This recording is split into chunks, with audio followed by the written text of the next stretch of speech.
America. It's time to talk good business. Kelley Perry is a #1 Amazon best-selling author of the book, 6 Keys to Kickstart Your Dreams. She is here with us to help those who suffer from what she calls scatterbrainism with taking the first step to making their business ideas a reality. Welcome to Let's Talk Good Business. I'm Dr. Dionne Mahaffey, and on this show, we encourage you to do good and be good wherever you are. Our guest today is Coach Kelley. Thank you so much for joining us, Coach Kelley. Thank you for having me. So tell us a little bit about your background. I'll just say several years ago, my husband and I decided that we wanted to do something different. We wanted to be able to build a kind of life that we wanted and have the resources we wanted to have. And so we set out, build some businesses, and then I found out that that wasn't my dream. That was his dream. And so I went on a journey to find out what it is that I wanted to do, and found out I've been doing it all the time and just didn't know that I was doing it. And so really found myself in a place where helping people to turn their ideas and their dreams into businesses, and have been helping people because we worked in business and had success. People always ask, how did you do it? And I can't believe you're still around. And so really went back to school and decided that I wanted to help people, because when we first started, no one wanted to help us. And so I wanted to be an asset or someone that people could go to get the help to build the successful businesses that they desire. Now, you have some amazing resources that I've been reading through, and I want to ask you this question. Can you really start a business without money? You can. Now, some people may, come up against that thought, but when you say start, the initial start is the idea, it's the concept. It costs nothing to write it down. So you can write it down on a piece of paper, you can write it down on a napkin, you can write it down on your child's homework on the back, if that's all it is. But to get started, the initial start costs you nothing. So who are your typical clients? My typical clients are interesting. They have a broad range. I have some women that, kind of got to the age of 40, and now they're going like, whoa, life is not where I want it to be. And so they have these ideas and dreams. So definitely women between 40 and 45. But I also find myself working with businesses that have already been in business for 2 to 5 years, but they're not achieving the success that they wanted to achieve. And so I kind of work there. So it kind of flows between the two of those. Well, tell our audience, how do you know if your dream is possible? Well, now, for me, I believe if you have the dream, it is possible. I don't believe you were given dreams to just tease you or to kind of taunt you in life to say, look what maybe you can have. I believe that if you were given a dream, you have the ability, you have the know-how on the inside of you. You just need the help to unlock that and get it on the outside so you can accomplish it. So get me on the feeling, though. How would you know if the business is going to do well in the marketplace? Well, businesses depending on, and that's the thing, doing your analysis and finding out if that is something that the people want. You want to know, is one person going to buy it, or are thousands of people going to buy it? So definitely doing your research and having someone to help you do that research can also help you. But sometimes you don't know, because there are some businesses we've seen and some products we've seen in our society that shot off and made millions of dollars. But it's really, you take a risk, and I think you don't know until you step out and take that risk. And in taking that risk, you also have to collaborate. So who are some of the most important people that you should have on your team? Well, I'm going to say the very first, outside of a business coach, I'm going to say you need a lawyer. Because there are so many different laws in different states that you need to know, and you'll find yourself doing things and you don't know you should do it or you shouldn't do it. So you want a lawyer, and you want a good accountant. Because it's nothing like, you don't want to mess around with the IRS, and you go into business to make money. So you want to make sure you're using your money properly and that you're not wasting it on things that you don't need to waste it on. So I think an accountant, a lawyer, and a business coach are the most important to have on your team when you start a business. And what about internally, apart from your professional services? Well, internally, if you're a startup, most of the time you are the internal. You're wearing every hat. And so as you build out the dream and build out the business, you begin to see what the most important next phase or person that you should bring on into your team. So each business is going to vary, but to me, sitting down, recognizing what's the most important asset, what person do I need to help me take my business to the next level would be the decision that you would make. So I don't think it's a standard and bringing different people on, depending on the different business that you have. Now, before we go to break, I want you to at least start on this question. What's the important first step you should take in pursuit of that dream? The first step, one of my favorite quotes is Tony Dungy, and he said that the first step to an improved future is developing the ability to envision it. So vision is the very first step. If you have no vision, you don't know where you're going. So in sitting down, deciding what is it that I want to do, who do I want to reach, and how am I going to do it are very important factors to really developing that foundation to a successful business. Awesome. Well, we're going to take a break, and when we come back and offline, I'm going to talk to you about being my coach. Because as a coach, we all need coaches, right? Yeah, a colleague shared that with me recently, and I definitely will engage you. We'll be right back, guys. This is Dr. Dionne, and I'm here with Coach Kelley, and we're talking good business. Don't go anywhere.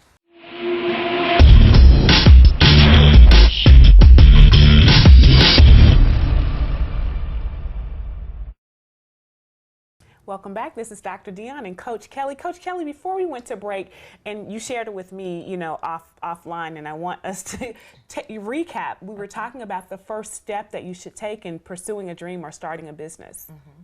And so I was saying that the very first step I believe that you should take, or the most important, is developing that vision. Because if you don't know where you're going, you don't know where you'll end up. And most people just go out, hey, I got this business idea. Let me get these business cards and throw up a website, and I'm going to have a successful business. But they don't know what they're doing. They don't know who they're supposed to reach and what products or services do the people want. And so it's important to really develop what it is that you want to do. And really, you get to have fun with this part. Go as far and big as you want to go, because there are no limits when you have vision. We put our own limits on ourselves, but as we develop that vision, then we can go back and set up goals and milestones so that we can reach them. So what advice would you give someone that wants to start the business then? I would say know that starting a business is not just, I think people think that the title of CEO is like, oh, yeah. But it's more than just a title. I mean, there is so much more responsibility, and you have to know that there is risk, that no, you're not going to make that $1 million in the first year. I do believe in miracles, but I do believe in seed time and harvest, that you got to put some in before you get some out. And so know that this is not something that you play around with per se. Yes, you have fun, but it's real work. And I believe you work harder at building a business than you do at a 9-to-5. Definitely. I have clients, and I ask them, are you an entrepreneur or a wantrepreneur? Sometimes you want the end result, but you don't want to put in the work. Right. Now, with that said, I was reading in your book, you talked about daily habits. So can you share with us some of the daily habits that you feel, one should do and have as part of their daily repertoire, if you will? Definitely. I believe, and one thing that I find even more so as I continue on my journey, that one of the most important things is to take care of yourself. A lot of times we get so caught up in building our business and in the dream that we neglect ourselves, and then we don't live the life. We're not living long enough to enjoy the dream. So I think it's important that we spend a portion of our day upon us. Whether it's meditation or prayer, whatever that you do, or even that time of silence, just to quiet yourself and be able to just tap into your inner self and receive that energy. And then also taking care of your body, making sure you eat, making sure you exercise. These are not exciting things, but they're important things to pursuing your dream. And after you take care of yourself, then that's when we move into the business part of it. And I believe organization is the key. Time management is the key to success. So having an orderly day where these are the things that must be done. These are the things that need to be done. And these are the things that if we don't get around to them, definitely is very, very important to the success of your business. And you mentioned order, having a clean atmosphere, making sure that the things in your atmosphere actually motivate you to want to pursue it. Now, just a few minutes ago, you were talking about, you have this great idea, but it takes work and it takes planning. Let's talk about that business plan. How important is it and what should go in it? Now, that also is a controversial thing now in the business world, because some people feel like, especially startups in the IT world, that you don't always need that business plan to get it going. But I believe, again, that business plan is the plan. It's the vision. If we go on any trip, we make a plan to get there. We decide how we're going to get there, where we're going, and what we're going to take to get there. So the business plan is really your roadmap to success. And it's not the kind, back in the day when we started our first business, 50, 60-page business plan, and then it went up on the shelf. Yeah. You know, now the business plan is a working document. It's something that you're referring back to as you continue on your journey, and you're making changes and tweaks as you're going on your journey. So I believe it's very important to the success of your business. And you're right. I mean, I'm in the startup culture, and it's not the 50-page, but there is something that you have to put together. What are some of the primary components that you would encourage and tell entrepreneurs to make sure they document? Well, I'll say to the very first newly entrepreneur, do that one-page business plan. So you're going to have your vision and your mission on there. And again, those are the foundational things that are important to your business, because you want to know, again, what it is you want to do, who you want to reach, and how you're going to do it. And then what kind of effect are you going to have in your community? So you want to definitely spend time developing that vision, that mission, and then of course the marketing, because you want to know, how do I market to the people I want to reach? Because some people think I just throw a commercial up there and everybody will get it, but there is, you know, ways to marketing that will reach the people that you want to reach. So I think those are very important as you're building your business plan. But that one page is a great starter. Who's your biggest motivation, Kelley? Because you have so much energy. I'm like, well, who inspires you? You know, I have 5 girls. My husband and I, we have 5 girls, Awesome. and they are definitely my inspiration. When you have all girls and everybody's like, don't you want a boy? Well, I didn't get a boy. But they inspire me because for so long, women have been told what they couldn't do, and all the things that you're supposed to do.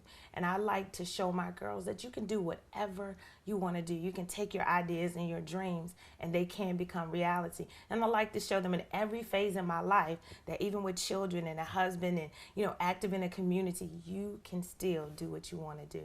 Well, hold that thought, because when we come back, we're going to talk more about doing what you want to do, and then I want to go into your book a little bit and have you share that with our audience, as well as tell them how to get in touch with you. Guys, this is Dr. Dionne with Let's Talk Good Business, and we have Coach Kelley as our guest here today, and we'll be right back.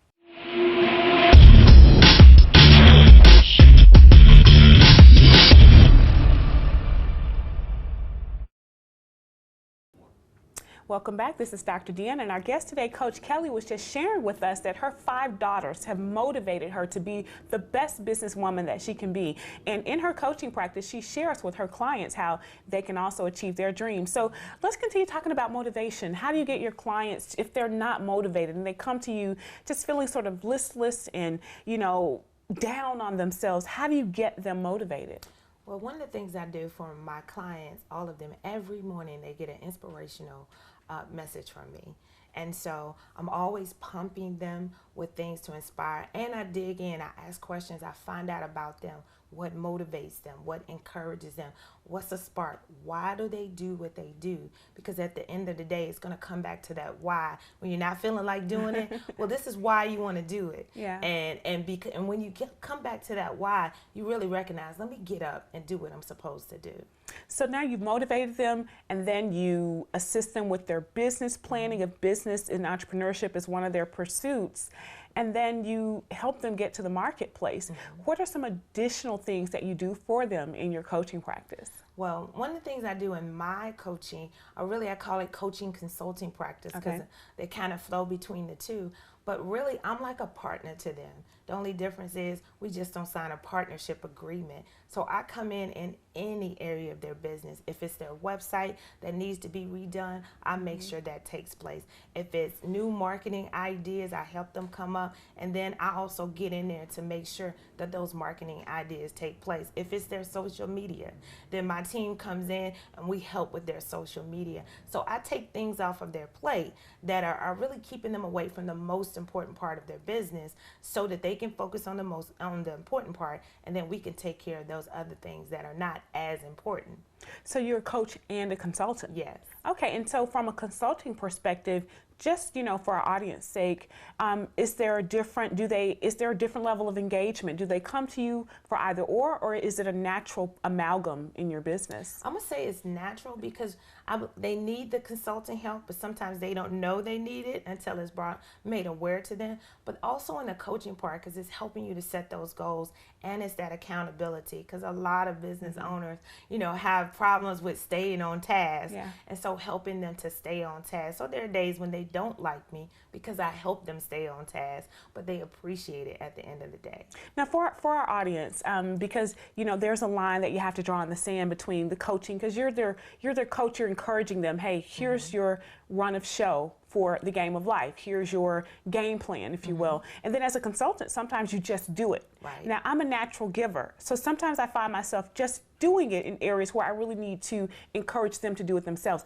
And I have to make sure I draw that line in the sand. How do you do that with your clients? And it depends on the client, knowing where they are, what type of person they are, when they need to be pushed a little bit more, and then when they need that assistance. So I kind of really get into knowing who they are and developing and really helping them develop where they need to go. Because they need to grow as CEOs and helping them to expand. So I kind of get in there and find out where they need to expand and then help lead them there and then come in there and help them too. Now, your book, 6 Keys to Kickstart Your Dream, it's amazing. It's an easy read. It's a quick read. You have some great information as well as, notes, areas where they can take notes. And I know you said you're going to give this away to one of our viewers. So if you would share with them how they can get in touch with you, your website information, and your social media channels. You can get in contact with me by going to my website, www.coachkelley, and that's Kelley, Perry.com, or on social media, I'm Kelley Perry, whether it's Instagram, Twitter, or Facebook, you can contact me. So this book, 6 Keys to Kickstart Your Dream, if you desire to start a business or transition from your 9-to-5, this is an exceptional tool to have. I'll also have a link on our website, talkgoodbusiness.com, where they can pick up this book. Thank you for this, Jewel, and thank you for, autographing it for me. I can't wait to read it again because I've read it and it's a great book, and I want everyone to actually dig deep for your why, because I think that's central to what we've discussed today on how they can get motivated and identify what your purpose is. I'm Dr. Dionne, and as always, I encourage you to do good and be good wherever you are. Same time, same place next week. We'll see you right here, and we'll continue talking good business.